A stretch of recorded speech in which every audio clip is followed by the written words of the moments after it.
Okay, so I keep getting asked, what do I use to film my vintage style videos to get that kind of grungy or old school look? So I got three different options here. I'm going to give you guys if you want to emulate that look, and we'll start off with the big one here. This one is a Sony Handycam. Sony Handycams are really popular. They're very good to use for getting that old school vintage look. You can put fisheye lenses on them. They're pretty dang easy to use, and they got a lot of cool features like night vision, really good zoom, and they're just all around kind of fun to use. They're really easy to use, but biggest drawback I would say is that you have to use something like this to actually get the footage off, and it's kind of a pain in the ass. It can be really dicey with the tapes.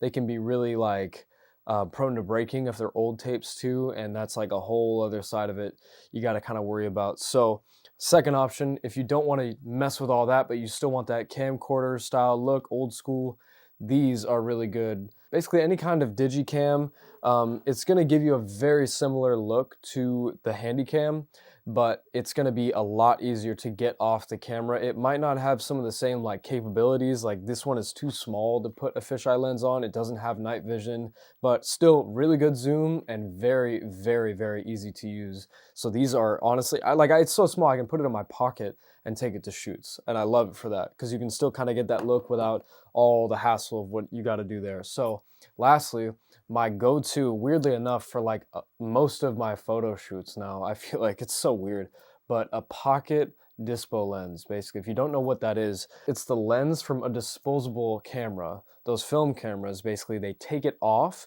and they put it on a 3D printed lens mount that you can put on like a Sony camera or something like that. So you're getting the look of those old school film cameras, but it's onto your SD card. So much easier to use, really cool lens flares. I'll put up some stuff showing that right now, and you just get like that really grainy kind of like not very sharp look, but it's like that's what people want now, you know? So for a lot of the client work or, you know, things I do for the brand that we're working on, this is my go-to because it just gives that like it just gives that look, man. I don't know how to describe it. You know, y'all know what I mean, but man, I'm giving up some sauce right now, I'm not gonna lie. But if y'all want more videos like these, I got a whole other thing that I could talk about that adds a whole different layer of old school look to it. So we'll talk about that next time.